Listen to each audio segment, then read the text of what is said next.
तो फिर कैसा मायूस होना। तुम उस पर यकीन रखो, ऐसा यकीन जो हर शक से पाक हो। वो यकीन रखने वालों का तारुफ यूं करवाता है कि ये वो लोग नहीं जो गिरने के बाद हिम्मत हार जाते हैं, बल्कि ये तो वो लोग हैं जो बार बार गिरते हैं और बार बार मेरी जानिब पलटते हैं। वो ये नहीं कहते कि ऐसा क्यों किया या रब तूने। वो सवाल नहीं करते, वो तो बस मेरे जवाब का इंतज़ार करते हैं। एक बुज़ुर्ग से किसी ने पूछा, पसंद और मोहब्बत में क्या फ़र्क है? बुज़ुर्ग ने जवाब दिया, आप एक फूल देखते और उसे तोड़कर अपने पास रख लेते हो, ये पसंद है। और अगर आप इस फूल को रोज़ाना पानी देते हो और उसका ख्याल रखते हो तो ये मोहब्बत है। दरख्त पर औकात से ज़्यादा फल लग जाए तो उसकी डालियाँ टूटना शुरू हो जाती हैं। इंसान को औकात से ज़्यादा मिल जाए तो वो रिश्तों को तोड़ना शुरू कर देता है। अंजाम आस्ता आस्ता दरख्त अपने फल से महरूम हो जाता है और इंसान अपने रिश्तों से। ज़िंदगी में इंसान को एक आदत ज़रूर सीख लेनी चाहिए। जो चीज़ हाथ से निकल गई है उसे भूल जाने की। ये आदत इंसान को बहुत सी तकलीफ़ से बचाती है। इबादतें सिर्फ जाए नमाज पर ही नहीं होती, बल्कि इबादतें मीठी ज़बान, धीमे लहजे और आजिज़ाना रवैयों से भी होती हैं। जब दिल टूट जाए तो उठकर उसी मुसव्वर के पास ले जाओ जिसने इसे बनाया है, क्योंकि इससे बेहतर तो कोई जान ही नहीं सकता कि कौन सा रंग कहाँ भरना है और किस धागे से कहाँ पैबंद लगाना है। यकीन रखने वाले यकीन रखते हैं और रास्ते बनाने वाला रास्ते बना देता है। तो तुम यकीन अंदेशों में पड़े हो। मंसूबे भी वो बनाता है और रास्ते भी वही निकालता है। तुम्हारा काम बस दुआ करना है, सब्र की उस आखिरी सांस तक, जब तक तुम्हें वो मिल नहीं जाता जो तुम्हें चाहिए। चुप से बड़ी कोई बद्दुआ नहीं। इंसान जब बोलता है तो कुदरत खामोश रहती है, और जब बंदा खामोश हो जाता है तो कुदरत इंतकाम लेती है, और बेशक उसका इंतकाम बहुत बुरा होता है। ज़रूरी नहीं कि किसी की आह या बद्दुआ ही तुम्हारा पीछा कर रही हो। बाज़ुकात किसी का ज़ब्त और बेपनाह सब्र भी तुम्हारी खुशियों की राह में भारी रुकावट बन जाता है। औरत का पहला गरूर उसका हुस्न और आखिरी गरूर उसके बच्चे होते हैं। वो अपने आखिरी गरूर को मुकम्मल करने में अपने पहले गरूर को खाक में मिला देती है। हर इंसान के अंदर दो बेड़िए होते हैं, एक अच्छाई का और दूसरा बुराई का। गालिब वही रहता है जिसे हम खिलाते पिलाते हैं। जिंदगी के 3 असूल बना लो। उससे ज़रूर माफ़ी मांगो जिसे तुम चाहते हो। उसे कभी मत छोड़ो जो तुम्हें चाहता है। उससे कभी मत छुपाओ जो तुम पर एतबार करता है। जो चुगलखोर की बात पर एतमाद करता है अपने दोस्त को अपने हाथों से खो देता है। आपको इंसानियत पर एतमाद नहीं खोना चाहिए। इंसानियत समंदर की तरह है।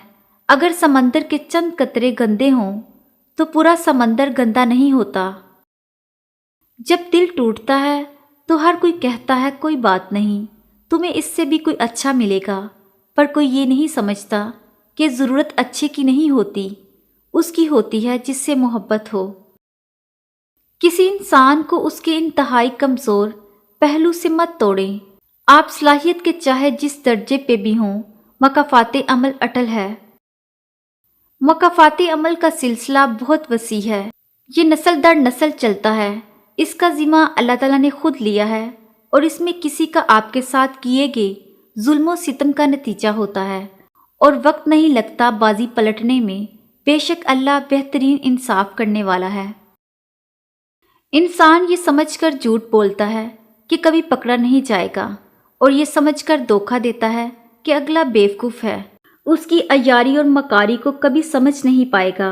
मगर अल्लाह रब्बुल इज़्ज़त का कानून बड़ा इंसाफ रखता है। इंसान को वहाँ आकर ठोकर लगती है जहाँ उसे कामयाब हो जाने का सबसे ज़्यादा यकीन होता है। इस दुनिया में अगर कोई किसी की नाहक जान लेता है तो ये तय है कि इसकी जान पर भी ये जुल्म होगा, और अगर कोई इसको नाहक किसी मामले में डबोने की कोशिश करता है तो वो भी ज़रूर डूबेगा। यहाँ अगर कोई तलवार, चाकू, कुल्हाड़ी, नेज़े या नाखून कटर किसी भी किस्म के آلے کا استعمال کرے گا تو وہ بھی وہی انجام پائے گا۔ یہ دنیا جیسا کرو گے ویسا بھرو گے کہ اصول پر عمل پیرا ہے۔ یہاں اچھائی کا بدلہ اچھائی اور برائی کا بدلہ برائی ہے۔ اس دنیا میں کوئی اندھیر نگری نہیں ہے، بلکہ یہ عدل و انصاف کی دنیا ہے جہاں تم ہاتھوں ہاتھ انجام پاؤ گے۔ جو رشتے تمہیں تکلیف دیں ان سے دوری اختیار کر لو، وہ خود لوٹ آئیں گے مگر اس وقت جب تمہارے دل سے اتر چکے ہوں گے، کیونکہ وہ تمہاری قدر سے نہیں پچھتاوے سے لوٹتے ہیں۔ جس کی دی ہوئی تکلیف سے تم آج رو رہے ہو وہ کل تمہارے پچھتاوے میں روئے گا۔ اکڑ تب تک چلتی ہے جب تک پکڑ نہیں ہوتی، اور پکڑ میں آنا لازم ہے۔ مکافات عمل اسی کو کہتے ہیں جو قرآن کے بنیادی اصولوں میں سے ایک ہے۔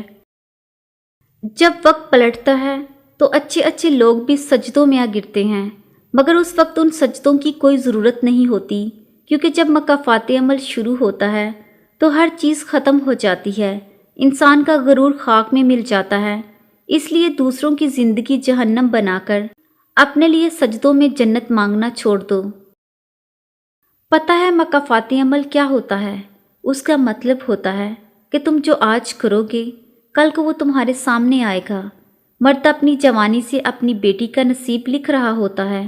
جب ایک مرد ایک بیٹی کا باپ بنتا ہے نا، تب اسے محسوس ہوتا ہے بیٹی کسے کہتے ہیں اور بیٹی کا دکھ کیا ہوتا ہے۔ پھر وہ بیٹی اپنے اس نام نہاد باپ کو اپنا آئیڈیل سمجھتی ہے، اللہ سے اپنے لیے اپنے باپ جیسا ہم سفر مانگتی ہے۔ لیکن جب طریق ایک بار پھر وہی طریق دہراتی ہے تو پھر بیٹی کو سمجھ آتی ہے جسے وہ اپنا آئیڈیل مان رہی ہوتی ہے۔ مکافات عمل تو اٹل ہے، دیر سے ہی صحیح پر ہوتا ہے۔ ازل سے ہے مکافات عمل کا سلسلہ قائم، رلایا جس نے اوروں کو وہ خود بھی چشم تر ہوگا۔ عورت مرد کو خالی ہاتھ نہیں جانے دیتی، وہ بھی اس کی بیٹی کے لیے تحفہ دے دیتی ہے، یعنی اپنے چہرے کی زردی، خاموشی، اذیت، درد، کرب اور نم آنکھیں، تاکہ مرد جان سکے عورت کیا ہوتی ہے۔ اور جب مرد عورت کو بیٹی کے روپ میں جان لیتا ہے تب وہ خوف زدہ ہو جاتا ہے، کیونکہ اسے بھی رب کی بات اور کبھی وہ عورت یاد آ جاتی ہے کہ دنیا میں ہر چیز مکافات عمل ہے۔